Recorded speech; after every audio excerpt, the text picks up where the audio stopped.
Bueno, ¿me escuchan? Sí, profe. Perfecto. Bueno, al compañero o compañera que mandó que se conectaba más tarde no hay problema, así que continúe, no sé cuál era porque se me borró acá el mensajito. Bien, bueno, entonces, decíamos que en el paciente pediátrico, como el recorrido del esófago es más corto, a veces no necesariamente tengo que secuenciar las imágenes del esófago, pero lo que sí a veces hace el médico es ponerlo en distintas posiciones. Por ejemplo, acá, si nosotros vemos, está de frente el paciente, obviamente con la cabeza hacia un costado para que pueda ingerir la mamadera, y a veces lo que puede hacer el médico es ponerlo también en otra imagen en un perfil estricto, a veces lo puede hacer en alguna oblicua. Entonces lo que va haciendo también es en el esófago hacer una serie de 3 imágenes como veíamos en el adulto. No tanto para demostrar cada uno de los sectores, sino que a veces al mismo sector lo ve en distintos planos. Pero siempre la secuencia de esófago en el pediátrico lactante también va a ser la de esófago. La segunda imagen también va a ser la cámara gástrica, que es cuando el estómago está planificado con el contraste, son 70 centímetros cúbicos más o menos que se le da, o sea que no es mucha cantidad tampoco. Una vez que está planificado, que está lleno con ese material de contraste radiopaco, se evalúa el comportamiento de la cámara gástrica llena. ¿Para qué? Para ver si el hiatus, por ejemplo, el cardias, en este caso, es continente, ¿sí? Si hay algún tipo de deficiencia dentro de esa válvula, y para poder evaluar sobre todo si hay posible o no existencia de reflujo gastroesofágico, que eso lo vamos a ver más que nada el lunes, que es cuando el contraste refluye y vuelve a ascender hacia el esófago, que esa es una de las causas que lleva, por ejemplo, a pediatría a pedir este tipo de estudios. Y la última imagen que vamos a observar, una vez que se hace toda esta secuencia de estómago para poder evaluar o descartar un reflujo, es la tercera imagen, que ahora ya no va a ser la del marco duodenal, sino que se va a evaluar, ¿sí?, si el contraste que está en el estómago pasa a través del píloro a todo lo que sería el intestino delgado, porque de esa manera nosotros confirmamos de que el contraste pasó y por lo tanto el píloro es permeable. Que a veces alguna de las causas de que refluya el contraste no está en el cardias por la incontinencia, sino porque a veces el píloro está cerrado, hay una estrechez pilórica y entonces el contraste sube porque no puede pasar el intestino delgado. Entonces, por eso es importante estudiar tanto al cardias para ver si es continente y evaluar también la permeabilidad del píloro para ver si es permeable o no en el momento del pediátrico. Fíjense cómo, si bien estudiamos el mismo sector y las mismas porciones, no está indicado el estudio, tanto en pediatría como en adulto, para evaluar lo mismo y por eso que la técnica es diferente.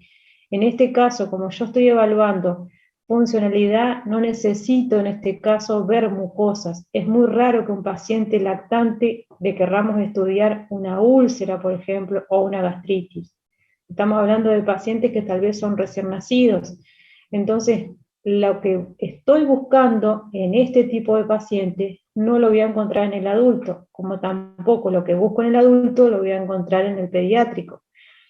Fíjense que un paciente adulto es muy raro que uno pida un estudio para ver un reflujo, pero sí lo voy a pedir si el paciente tiene antecedentes de una úlcera, de una gastritis, a veces de algún trastorno en la deglución, en el esófago. Son totalmente diferentes y por eso que las técnicas son diferentes también. Una de las cosas que les quería comentar antes de decirles otra, que si a ustedes les llama la atención, por ejemplo, esta imagen, por qué hasta ahora veníamos viendo el contraste opaco de color blanco y de repente ahora el contraste se me volvió de color negro. O sea, ¿qué pasó? ¿Se cambió de color? No, la diferencia está que esta imagen que ustedes están observando acá es como nosotros, cuando estamos haciendo el estudio dinámico, lo vemos en la pantalla del monitor del seriógrafo. Se nos invierten los grises.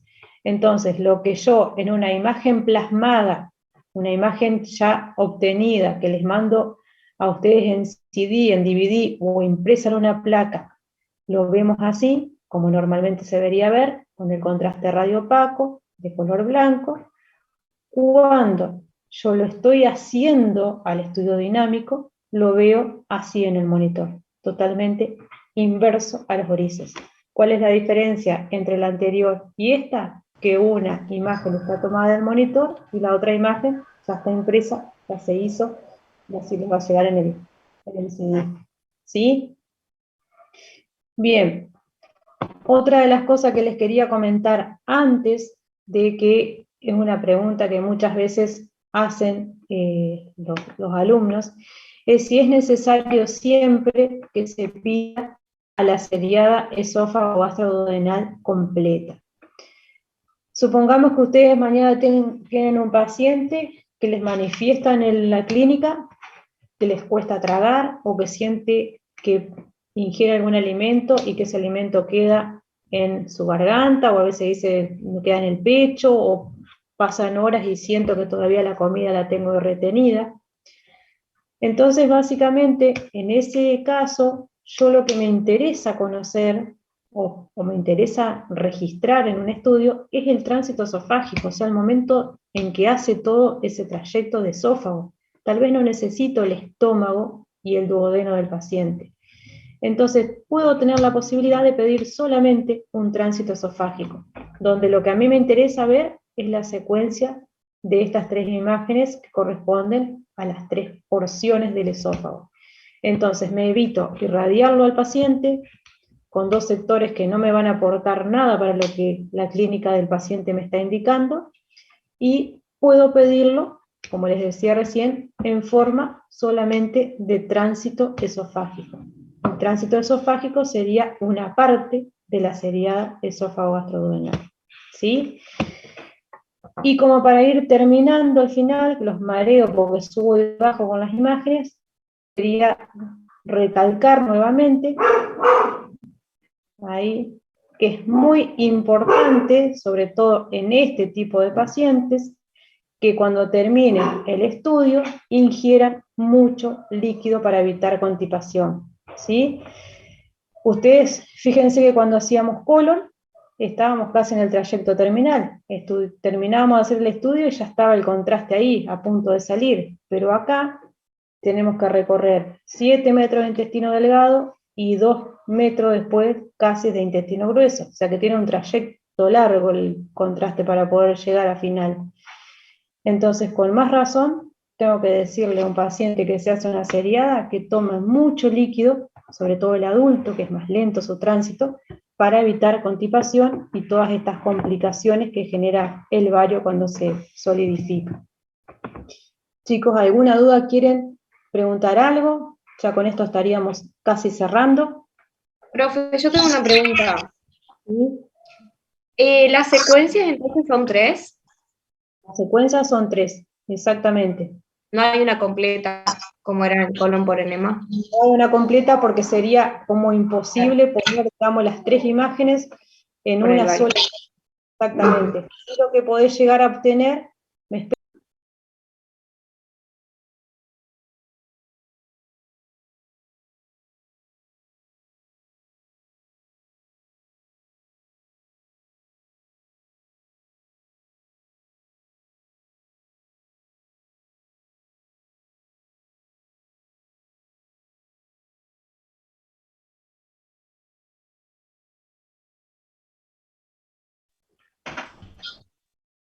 volví, discúlpenme, mi mascota se alteró.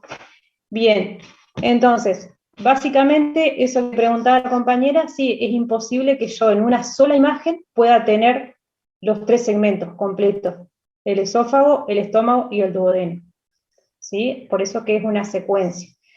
Básicamente hay que tener en cuenta que si veo una imagen de esófago es la primera imagen, si veo una de estómago es la segunda, y si veo una de duodeno es la tercera. Con que digamos eso es suficiente, porque sabemos en qué momento del estudio se hizo la imagen que estamos observando. No sé si respondía a tu pregunta. Sí, profe, gracias. Perfecto, buenísimo. Bueno, voy a dejar de compartir, así los puedo ver un poquito. Bueno, con respecto a las acreditaciones, no sé si ya tienen las notas o no, les quería hacer unos comentarios, ya que tengo unos minutitos. La parte técnica, diría que la manejan, no